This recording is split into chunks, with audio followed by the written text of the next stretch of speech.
नमस्कार दोस्तों, आज का जो सेशन है हमारा चक्रवृद्धि ब्याज कंपाउंड इंटरेस्ट का है और कंपाउंड इंटरेस्ट में जो है टाइप नंबर 2 का दूसरा सवाल है। पहला सवाल मैं बताया था और आज कौन सा सवाल है बेटा? दूसरा सवाल।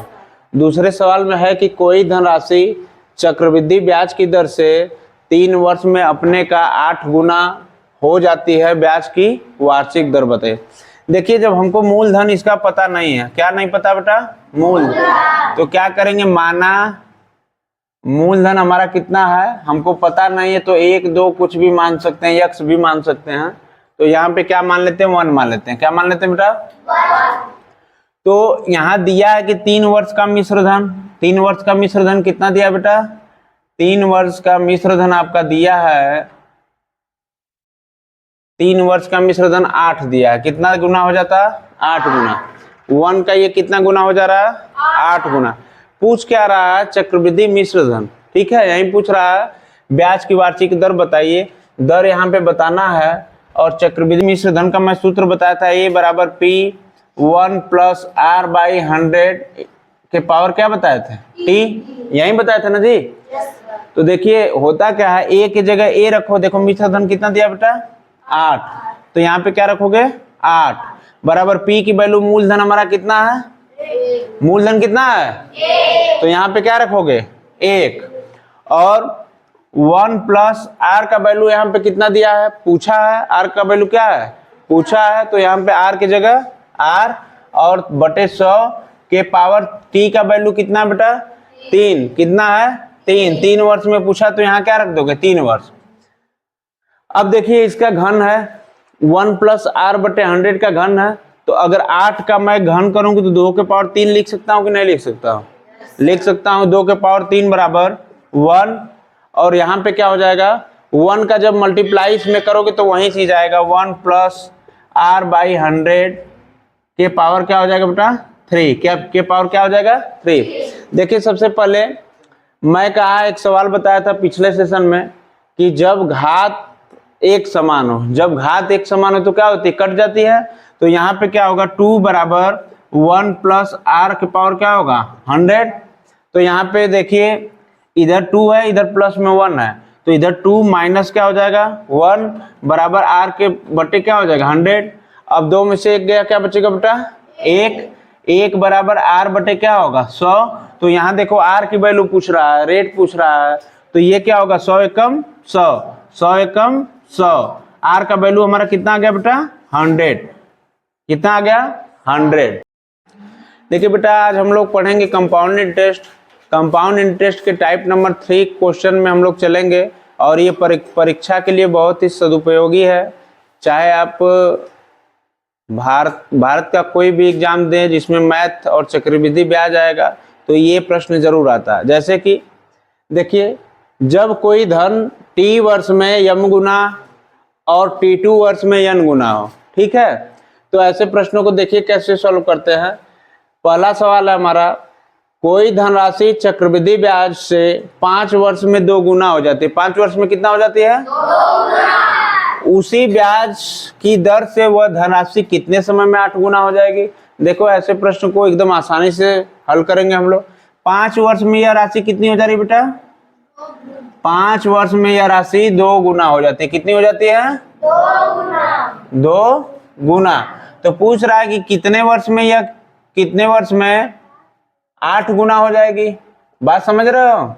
तो हम लोग करते क्या है, ध्यान से देखना सभी लोग। करेंगे क्या, मैं 8 का अभी बताया था, एलसीएम लोगे तो क्या होगा? ठीक है, देखिए 2 का घन होगा कि नहीं होगा? 2 का घन होगा कि नहीं होगा? बस जो घन होगा ये 3 से, ये 3 आया ना घन, तो 3 से मल्टीप्लाई किसमें कर देना है बेटा? 5 में कर देना है। 3 पचे 15। तो हमारा T2 वर्ष में कितना आ गया? ये 15 वर्ष हो गया। ठीक है, 5 3 15 वर्ष हो गया। यही हमारा क्या है? आंसर है। बात समझ में आई? तो ऐसे ही हल किया जाता है और बहुत ही आसानी से, सुलभ तरीके से। टाइप नंबर 3 के दूसरे प्रश्न में हम लोग आते हैं, कोई धनराशि चक्रवृद्धि ब्याज से 3 वर्ष में 3 गुनी हो जाती है। उसी ब्याज की दर से वह धनराशि कितने समय में 9 गुनी हो जाएगी? करेंगे क्या? देखिए, जैसे हम लोग पहला सवाल लगाए थे उसी तरह दूसरा भी लगेगा। पहला सवाल है 3 वर्ष में यह राशि कितने गुनी हो जाती है बेटा? 3 गुनी हो जाती है। तो उसी ब्याज की दर से वह धनराशि कितने समय में, मतलब T2 पूछा है, कितने समय में यह कितने गुनी हो जाती है बेटा? 9 गुनी।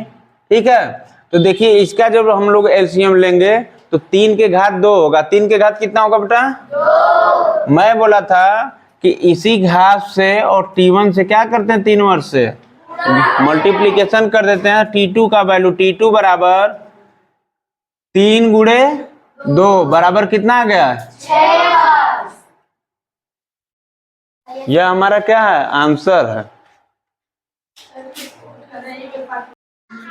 देखिए टाइप नंबर 4 क्या है हमारा? टाइप नंबर 4 है जब कोई धन T1 वर्ष में Q और T2 वर्ष में क्या हो जाती है बेटा? R हो जाती है। देखिए सबसे पहले हम समझने की ये कोशिश करेंगे कि ये कैपिटल Q क्या है और कैपिटल R क्या है। तो देखो बेटा, कैपिटल Q जो हमारा है ये छोटा मिश्र धन है। क्या है बेटा? छोटा मिश्र धन। और जो कैपिटल R है हमारा बड़ा मिश्र धन है। कैपिटल R क्या है? बड़ा मिश्र धन। देखो सूत्र क्या होता है, ऐसे सवाल को सॉल्व करने के लिए पहले ही हम सूत्र लिखवा दे रहे हैं कि आप लोग आराम से सवाल को क्या कर सको, सॉल्व कर सकते हो। देखो 1 + R/100 के अपान क्या है? T2 - T1।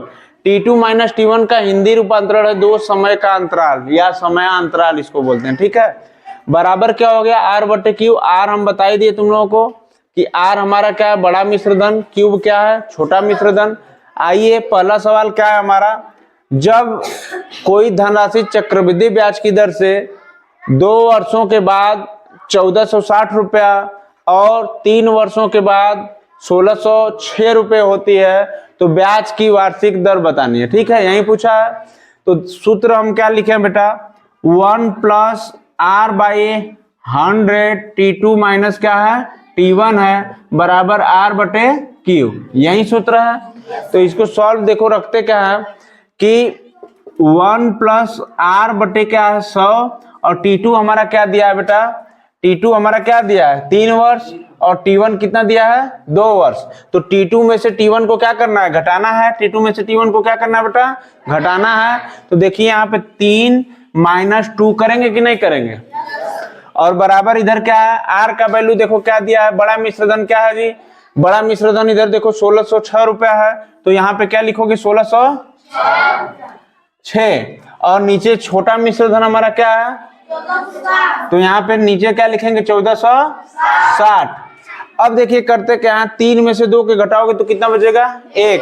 तो 1 की कोई वैल्यू नहीं होती तो 1 + R/100 लिखेंगे कि नहीं लिखेंगे? और बराबर इधर कटेगा, इधर कटेगा तो चलो काटते हैं, देखते हैं। 2 × 8 0, 2 × 3 6। ठीक है, और इधर क्या होगा? 2 × 7 14, 2 × 3 6 0। 803 कितना आ गया बेटा?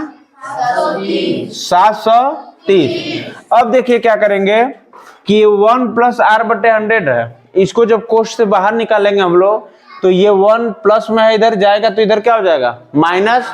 तो देखिए ये क्या होता है? R/100 बराबर 803/730 माइनस क्या हो जाएगा बेटा? 1। क्या हो जाएगा? -1। अब इसको सॉल्व करो। 730 एकम 730 होगा तो 803 में से 730 घटेगा, कितना बचेगा? 803 में से 730 घटेगा, कितना बचेगा? 73। कितना बचेगा बेटा? 73 अपान क्या हो जाएगा? 730। अब इधर R/100 लिखना है, लिख दो। बात समझ गए?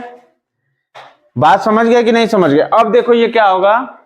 ये 73 दहा में कट जाएगा कि नहीं कटेगा? तो यहां पे क्या आ रहा है मान कि R/100 बराबर कितना आ रहा है? 1/10। तो ये 10 से कटेगा कि नहीं कटेगा? इधर कटेगा कि नहीं कटेगा? तो हमारा R का वैल्यू कितना आ गया? R का वैल्यू कितना आ गया? 10। 10 क्या? 10%। तो यही पूछा था दर, वार्षिक दर क्या होगी, तो वार्षिक दर हमारी कितना होगी 10%। कितनी होगी बेटा 10।